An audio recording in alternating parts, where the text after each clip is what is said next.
زوجہ وہب نے کہا وہب جو منظر میں نے دیکھا ہے اگر تم اس منظر کو دیکھتے تو مجھ پہ ملامت مت کرتے۔ وہب نے کہا تو نے کیا منظر دیکھا؟ کہا وہب جب میں تمہیں رخصت کر کے سیدانیوں کے خیمے کی طرف جا رہی تھی تو میری نگاہ حسین کے خیمے پہ پڑ گئی، میں نے دیکھا میرا مظلوم امام کرسی پہ بیٹھا ہوا سر کو جھکائے ہے اور تلوار کو زمین پہ ٹیک دے کے کہہ رہا ہے واہ غربتا واہ مصیبتا واہ قلتا ناصرہ۔ وہب حسین کی مظلومیت مجھ سے دیکھی نہ گئی۔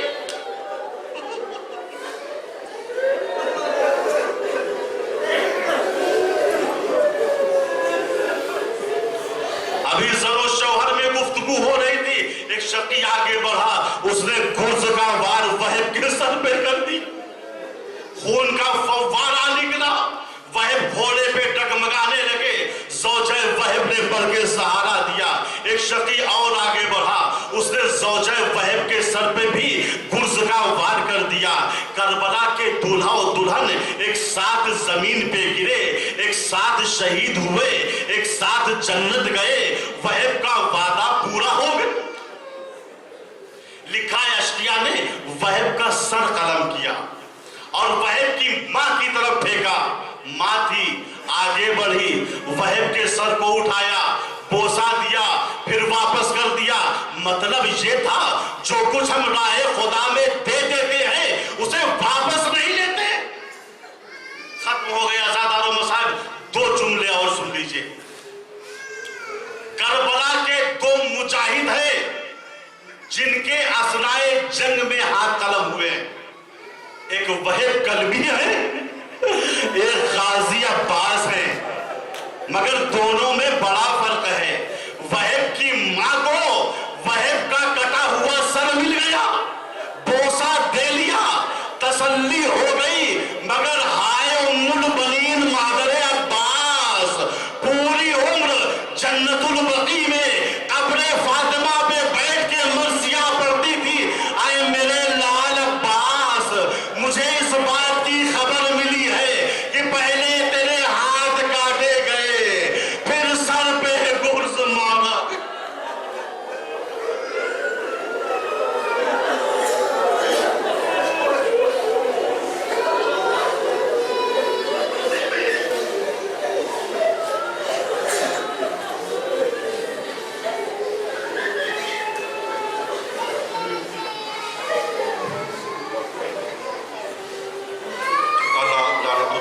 الظالمین وسيعلم الذين ظلموا أيام منقلب ينقلبون اللهم اغفر للمؤمنين والمؤمنات والمسلمين والمسلمات الأحياء منهم والأموات تابع بيننا وبينهم الخيرات إنك مجيب الدعوات وإنك على كل شيء قدير۔ خدایا اس مختصر سی عبادت کو قبول فرما لے۔ خدایا جو ہم میں پریشان حال ہیں ان کی پریشانیوں کو دور فرما دے۔ خدایا جو ہم میں مقروض ہیں ان کے قرضوں کو ادا فرما دے۔ خدایا جو ہم میں بیمار ہیں بحق بیمار کربلا ان سب کو شفائے کاملہ و عاجلہ عطا فرما۔ خدایا جو ہم میں بے روزگار ہیں ان کو روزگار سے لگا دے۔ خدایا جن کو روزگار میں نقصان ہو رہا ہے ان کے فائدے میں دن دونا رات چوگنا اضافہ فرما۔ خدایا ہمارے مرحومین پہ نظر کرم فرما۔ خدایا دنیا ظلم و جور سے بھر چکی ہے، ہمارے امام زمانہ کے ذریعے سے ہماری مدد فرما اور ہم سب کو ان کے آوان و انصار میں قرار دے۔ وآخر دعوانا ان الحمد للہ رب العالمین۔